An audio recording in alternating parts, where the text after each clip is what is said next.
Today on the Solar Podcast, cable management is an oft neglected field within the solar industry. My guest today is Ken Sanger with Snake Tray. The Solar Podcast is brought to you by Continental Energy Solutions. Check us out at cesnrg.com. Welcome to the show, Ken Sanger. Good morning. Good morning. So excited to have Snake Tray on the show. You are a well-known brand in cable, wire management, enclosures, power management. We're going to learn about your specifically about your solar products today. But you have an amazing story, Ken. I have to say, I talk to a lot of people, but you have one of the more amazing, interesting stories. So please share with our listeners some of your background and how you came to solar. You were a very early adopter, but you're also a very dynamic entrepreneur with multiple companies under your belt. So tell us a little bit of your story, please. Well, how I started in solar is I was a retail manager in the 80s and 90s, and I was looking to how do I reduce costs? And I researched a little bit and came up with solar. I put solar in my house, and I found that it's the only thing that really pays you back. I've never looked back, and it's over 20 years old and it's still producing energy. And what I decided to do is, as I was happy, I know there's going to be other customers that are happy too. So I decided to leave retail and join the solar industry, where I found that all my customers are positive now. There's really no negative to it. They're actually making their money back, and it's really the only thing you can put on your house to make it pays you back. So what happened there is that as I got into the industry, I found there was a lot of challenges, and what the challenges were was products. In other words, as an early adopter and also an early installer as a business, we found that a lot of our products were not there. In other words, we're using products that were made for something else and adopted them to the solar industry or our installations, like boxes and disconnects that were never designed to do that. So, And what year was that you got into solar? I got into solar back in 1998. I was dabbling back and forth, just learning about it and working with one or two companies about solar before I actually put it in. And I saw a lot of the challenges that they had. So I figured I'd bring my expertise in management and learn about what the industry is. And I found a lot of challenges there. That there was not a lot of things written about it. There was not a lot of code and products and stuff that makes it work. And what I also found out too is I found a lot of problems with having an actual electrician that would understand DC and AC. A lot of them knew about AC, but they didn't understand about DC. So my evolution or progression in the solar industry brought me to learn a little bit more about the industry and then teach it. I actually became a New York State instructor. I actually taught this for the industry, and I taught a lot of my peers and friends about the solar industry. And what that afforded me was a way to hire my own associates that were trained. In other words, we couldn't find trained associates back then. How to install on a roof, how to understand about construction, how to understand about different materials to use, and how to seal a roof, and how to actually make connections. Where we take a step back, where, hey, you got to learn about DC and AC and learn the different principles for that. I also was able to really look at the industry.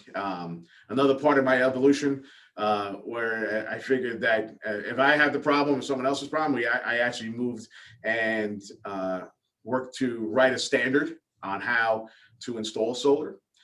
Which actually brought me to, I was commissioned by UL University to write the curriculum for becoming a certified or a standard installer and understanding about the industry and the code. And that allowed me to teach not only to train the trainer, but also teach people even outside the United States, where I had customers coming from Europe and Asia and South America and a lot of them in the United States to get a certification to become an installer. The reason is that this industry has there's many ways of doing things, and there's a lot of challenges too, and obstacles that some installers have. And to give them a standard how to install stuff actually helped me to provide that training and understand how to make the industry safer. But that's the beginning of me getting into solar and a little bit about my background. It's So been you became a solar installer, and then obviously got very involved in the industry and have been training other installers. Then you also started a company that focuses on training, right? What is the name of that company? That's called Prodigy Strategic Solutions. It's actually a not-for-profit. What that does is allows us to train. Not everybody's going to college, so I utilize a lot of the strengths that we had and the network that we had to provide some skills to individuals to either be an electrician, be either an HVAC person, or even a solar person. I actually bring people with me into my other company. The other company is called Solar Dad and Sons, to install as they learn. As in other words, it gives them a couple, 1, 2, 3, or 4 years to hone their skills, to provide them a lifelong career in the trades. The trades are something that I feel that are has been neglected over many years. And we need more electricians, we need more plumbers, we need more HVAC people, we need more skilled labor that's out there.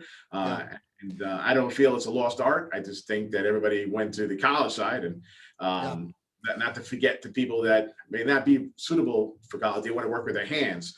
And yeah, it's such a mystery to me why our educational system seemed to jettison the whole trade curriculum. And there's this mantra in American culture that the end all and be all is college. And I went to college for way too long, in my opinion, and, found my passion in construction and the solar industry. I love working in solar. Of course, I'm on the sales end and the business development end, so I'm not on the roof doing the installation work, but I love being in the field and watching that work and appreciate the craft involved. It is high skill work to do a very neat, durable, code compliant installation. And it's so important, right? Because there's life safety involved. You don't want a solar project to go south. You don't want things to short out, to spark, to cause fires. And so, yeah, everyone isn't destined for college. And I think the Germans do this very well. I think we could, we need to harken back to our roots. Like, the trades are so important, and we need thousands and thousands of more people to come into the solar trades. You don't have to be an electrician. You could be a laborer. You could be an operator. You could drive a heavy equipment. There's tons of different opportunities within solar alone. And of course, the other construction trades too. And this is a rocket ship. For the next 50 years, the Earth is going to be installing just gigawatts and gigawatts of solar, battery storage, wind, and other energy resources. So if you're listening to this and you're casting about for a new opportunity, check out solar. So Ken, let's get into Snake Tray. When did you come to Snake Tray and why? Well, I have a pretty good beginning with Snake Tray. As I mentioned before, I have 2 other companies, and my installation company, what brought me to Snake Tray was roughly about 10 years ago. I was doing a rather large project in New Jersey, where the engineer said, hey, put the panels here, put the racking here, but you figure out the cable management. And I had multiple inputs. In other words, multiple rows that needed input of wires and in and exit of in or out or exit of wires, and conduit was not going to be a way for me to do it. So I knew Snake Tray was an innovative cable management company, and I came to Snake Tray and I told them this was my problem. This is the challenge. The same thing I always have. I always have a challenge and try to figure out the opportunity or the obstacle to fix. And we actually designed a cable tray that would actually work on that roof. And the rest has been history, meaning that I brought the opportunity here, the problem that I had, and they were able to we were able to solve that problem. And I knew that if I had the problem, and knowing other people in the industry, they're going to have the same problem too, where they have multiple inputs and they have to have a way to install it. The snake tray, what I call the rooftop snake tray, the first snake tray for solar, was their first foray into it. And if I could show you, it's an actual tray that has a positive, and you can see me. Yep. And what it is that it's a tray that actually can be mounted onto either a ballast roof, I call it a doghouse, or an L bracket that allows the cables to move in with the lobster trap and be able to, if there was something we had to change, we can actually take it out, put it back in, and gave me a positive cable management solution. Inspectors liked it, so they were able to see what cables were inside, see how they were run, and we were able to exit and enter this tray in many different areas. This is also bendable, so what it is, it actually bends and be able to go around curves and go around edges and still keep the same structure and same cable management solution. The tray that we have, like I mentioned before, it has a doghouse, and this works on a ballast block. So the ballast block is 4-inch by 8-inch by 16, and it uses all standard blocks that are out there. And this allows you to be a standoff off the roof. You can put multiple trays on it. And as the industry has evolved, and I'm bringing these solutions out to a lot of my customers, I work with the customers. In other words, I try to listen to what they have, what problems that they have, and be able to address that. We actually improved on our first design, where this is, I call it an L bracket that used the same 4-inch by 8-inch by 16 block, same, but I can put trays on both sides. I can stack them. I can even put 4 on one bracket that allows them to have one conveyance or one rooftop ballast system for doing commercial installations. So that's a long answer to a short question of how I started. Let's talk a little bit about we're talking about rooftop solar now, and you do make products for ground mount solar, which we will also talk about. But in rooftop solar, there's a couple considerations. You want to keep the wires off the roof, so they're not sitting in water at all. Pooling of water is very common on flat commercial roofs because they are quite flat. They're maybe at a 5-degree tilt at best. And this is if the roof is in good condition, right? and I've been on a lot of flat commercial roofs, and if it's rained recently, you see a lot of puddles. So the wires got to be off the ground, right? Got to be off the rooftop. Just practicality, right? You don't want your wires sitting in water. And then there's the consideration of protecting the wire from other potential hazards, people walking, the weather, etc.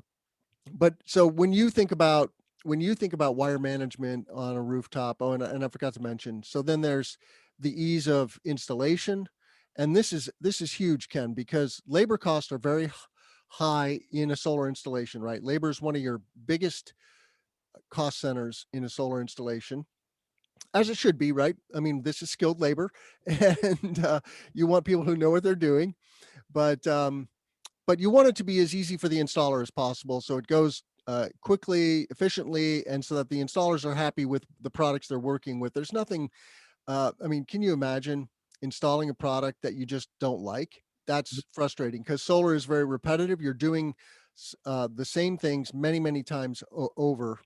So when you think about cable management, though, in rooftop solar, what are the key things that people need to be thinking about, and how do you guys come at that? Well, let me start with one of the first statements that you actually mentioned about the water pooling on a roof. For some people that are listening, they may not understand solar. that most roofs are pitched. They have a little pitch so the water can escape off the roof. So it's usually pitched. It can have a small little dome and pitch, or depending on how the roof is constructed. But once you put solar on it, you're adding weight to that roof. So it's actually changing the pitch. So that's where water can pool on that roof, because we're actually changing the how it was actually originally designed on that roof. So the that water has a problem that stays on there, so you have to make sure you keep that in consideration. When you're talking about installing on a roof, and what I've learned is that if we're doing conduit and something needs to change, there's always something that has to change on, I call it as-built, or things that change, and obstacles that were unforeseen. And as an installer myself, you see some obstacles that do come around. If I'm running conduit, that's not congruent to change something. In other words, now I got to really change something if I already ran conduit. I saw that as an obstacle too, where now all my rooftops are utilizing the snake tray option. Is that it doesn't matter if something changes, it's adaptable, it can change. As I mentioned before, we're always looking at inputs. In other words, as the rows come in, I want to be able to have multiple access to a positive cable management solution. Challenges that the industry has found, and I found myself, where a lot of installers use wire ties. That's not a positive cable management solution. A wire tie is good for now, but if you ever went back to an installation that you did a year ago, you'll see a lot of the cable ties have snapped around the ground. They're not really designed for positive cable management solutions. A lot of inspectors are recognizing that that's not a solution. So the cable tray that we design allows it to be adaptable to anything. So there's not a roof that I have not seen that cannot use this, and allows us to to adapt to anything that's on the roof. We can even go over what I call parapet walls, or separation walls. It's adaptable to any type of roof type, whether it's TPO or membrane. But the key question that you did, or statement that you said, was having it to be safe. We do fabricate covers that sit on top of the tray. So once it's all installed, we have covers that actually that are protective, and allows it, because you're not the only one that's on that roof. There's other people on the roof. You have people that do mechanicals. You have people that do maintenance on the roof, and you want to make sure those cables are secured and protected from the elements and from people around. Most of the damage I see is from people trying to step on things, not understanding what they're stepping on, and that's where the covers come into play. Yeah, I'm gonna put that product on screen, and this is one of your bread and butter products, I gather. Yes. Um, This is our L bracket that has that 4x8x16 ballast block on it. What's shown on the screen right now is that we can actually have two trays. And this was a picture that we were designing for our home run back to where into the interconnection area where the inverters are. But this allows you to install the cables on the top. And just like I mentioned before, if there's something that had to be changed or moved, I can go back, pull the cable out, put a new cable in, or redirect it or change it at any time. I don't have to take apart the conduit, or if there was ever a problem that we had to look at, we can actually do an O&M on it, operation and maintenance on it. I can come back a year from now and I can trace those wires back and know exactly where the issues are, or be able to add or change directly without changing any of the design. yeah. So one of the things, I'm glad you mentioned the covers, because, this wire is out there in the elements. UV radiation is very, is very poisonous to to plastics, right? It degrades plastic coatings, and PV wire is designed to be UV resistant, but the more you can protect it, the better. And this photo shows very nicely also that you're dealing with bundles of wires on a solar array, right? There's many home runs, and many times in the field, I've seen it that the wire management system that's native to the racking, for example, is not going to be large enough or beefy enough to really manage these large bundles of cables. And that's why uh, people are using cable ties, because a cable tie is so flexible, it's easy to use. It's kind of a go-to. We use a product called a Sun Bundler a lot, which is a metal cable tie, and those are very UV resistant, right? You avoid that problem of them breaking down over time. I don't know truly how, you know, what is the lifetime of a Sun Bundler? I don't know. Probably depends on the conditions. Will it last for 25 years? I don't know. Um, maybe somebody's doing research on that, Ken, and you have a comment about that. But um, and then there's the whole, just the overall aesthetic, right? You don't want cables that aren't neatly tied together or contained together. The aesthetics really matter, and then ease of access, and that is one of the advantages of an open tray. Is it is much easier to access the wire and replace it or repair it as needed if a problem happens. Let's face it, things happen. Squirrels Right. chew wires, birds chew wires. Uh, I recently saw a story, Ken, about crows in California were causing power lines to fail because they were gathering and their excrement was eating through the cables, which, who would have thunk? And it was a hard problem to solve because they were only gathering at nighttime, and so it wasn't obvious. They had to really do some snooping. But but anyway, O&M is very important, and making easy access. So I do like that about the snake tray.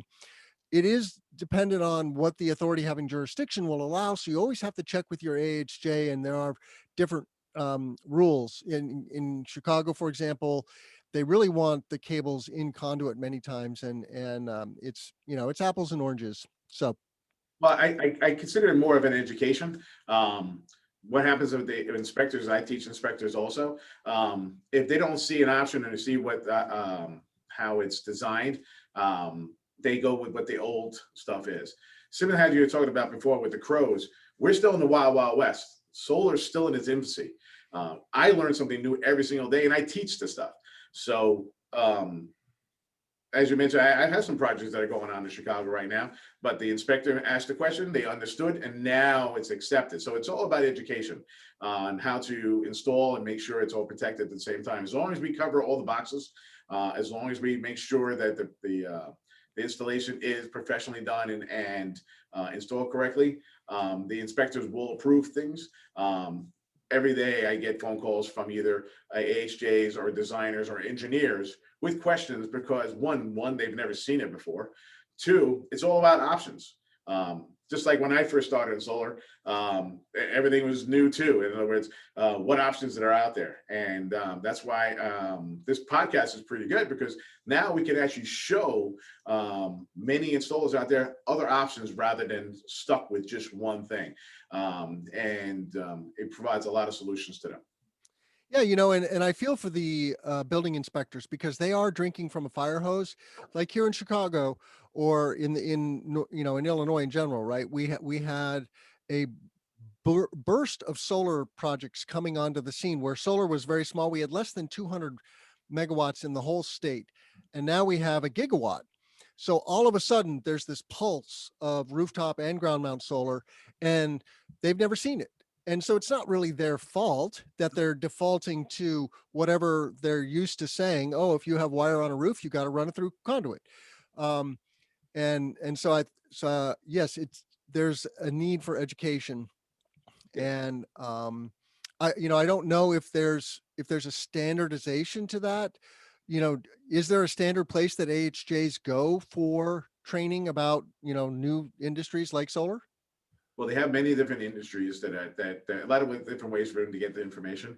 Um, what I've seen and worked together is that um, with working with inspectors and AHJs and engineers is we provide them the information that they need. We provide them with the documentation. We provide them with the testing that they've seen. This way, they feel confident enough to inspect. What an inspector does is inspect that it was installed the way the manufacturer made it designed it to be, or the way the engineer's doing to make sure they have documentation. So that inspector is doing what they have been told and shown to do and comfort with. When you move out of the comfort zone, they just need to have the documentation, the safety involved to make sure it's done correctly, and make sure we have the performance continuing for that customer that they're inspecting for. So providing that support and training and documents to inspectors, since I've been here, I've been doing that. And once they learn and understand, the questions always come up, and we try to have the answers for them at the same time. Yep. Well, let's talk about ground mount solar, because that is also a big industry here in Illinois. We have a 2 megawatt market, 2 megawatt AC, which is 3 megawatts DC, both for behind the meter, and then community solar. So we now have 111 3 megawatt DC for all intents and purposes, ground mount projects, plus many commercial industrial ground mounts, when there's room on the ground. We love ground mount. There are so many challenges with rooftops because a roof gets 15 years old very quickly, and then you don't want to put solar on it, and re-roofing is expensive. So if a company can go to ground, we often will nudge them in that direction. But what are your products for ground mount, and what are the unique challenges of ground mount? And I'll show, I don't know the names of the products, but Well, we'll talk about Solar Stake Max XL. It's a product that we've been developing and deploying for the last 6 years. It's very exciting to me. What has happened now is like you mentioned before about rooftops, they're looking for other places to put solar. And inherent of having ground mount solar, there's issues that are out there. And the issues that we have is standardizing the, you're still there? Yep. Okay, standardizing the installations that they're going to have obstacles. In other words, when you're dealing with the ground, you're dealing with loomy soil, you're dealing with rock, you're dealing with caliche rock, you're dealing with glacier rock and permafrost. And I've got the Max on screen. So, we're dealing with much bigger cable potentially, right? If this is a utility scale project, and many cables. And so the challenges of wire management, they just get a little bigger, right? They get a little bit bigger, but there's also some challenge to it. The way it was designed was talking about what I was mentioning about before about the caliche rock and areas. As an example, a great case study that I'm doing right now is we're deploying a project down in Texas where it was on an old farm, and they have organics. And the industry, or should I say the AHJ, would not allow them to do a trench because of the pesticides and organics and everything that's in the ground. So the above ground solution provides a better access and allows the system to be installed. The system that we designed was designed in what I would call the free air table. So what this does, this allows the cables to be managed across. The click system, which I have in my hand right now, allows it to manage anywhere from 300, 400, 500, 600, 750 cables in a conveyance that would run 1,000 feet. The project I'm doing down in Texas is managing 6.75 million feet of cable. But the inherent problem that we have with bundling is you attenuate the power and you have to derate the cables for it, because when you bundle them together more than 3 cables, it actually reduces the power it can have inside. So how we designed this product was designed that it has separation. So we're actually utilizing the free air table in here so we can provide our customers, one, an above ground solution, so they don't have to trench. They can install it faster because they don't have to dig a trench, bury a cable and conduit in the ground and then keep going. But this separation allows the cables to not have to be derated. And what that means is 2 things. One, We can save money by not having to have a larger diameter cable to do the same solution that a 350 or a 500 would do, and allows the cable to manage or harvest more energy for that system. So these click systems are real easy to install. So the example that I have in my hand here, these are 750s. They are separated by the same diameter horizontally and vertically.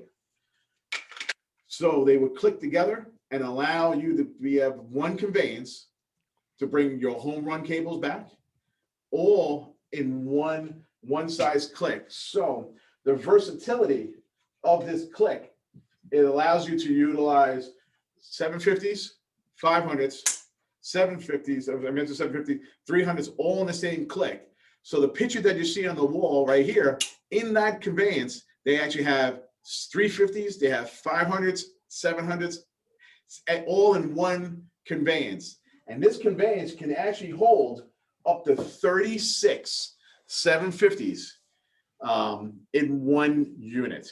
And what that does, it allows the customers to be able to have one unit to be able to bring back to the interconnection area, bring in multiple connectors, multiple strings, multiple disconnect boxes back to the area, but it is above ground, where most of our customers are, when they experience it, they're able to install faster, they can deliver faster, and the ROI is it's out of the roof, because when you're saving it on materials, you're saving it on labor. Where one of our customers was able to do, they were supposed to deliver their project in 2022, they'd be able to deliver it now in 2021. So that's a substantial savings, but the savings are all different for everybody as they go. But I know labor is involved. When you save on labor, that customer has a better return on their investment and be able to provide it to the customer. But the most important portion is that I have better energy harvesting. In the marketplace right now, I see a lot of things, a lot of ground mounts, and this product was developed because of the obstacles that I saw, where they were doing installations, they put them into the ground. The ground is not, it's very dry. There's a lot of different things that can happen, or there's a lot of issues to it. And some projects are on hold. I'm working with a client right now that they have been working on trying to get the project to move. There's permafrost, and they had no way to install. Now we provided them an option for them. So now they can actually install above ground because they could not dig or trench. So the solutions that we are providing now are solving a lot of the issues that are out there. And right now it's a very exciting time because there's deployments across the whole globe of solar, meaning that all the perfect installations are done. So now when you can provide an option for a customer to install on a caliche rock, as an example, where digging or trenching may be cost prohibitive, the solution is there. And that's what it makes me excited to come to work every single day, because of the projects that are coming up that we're not moving forward, now can move forward with a solution above ground. Yeah. Yeah.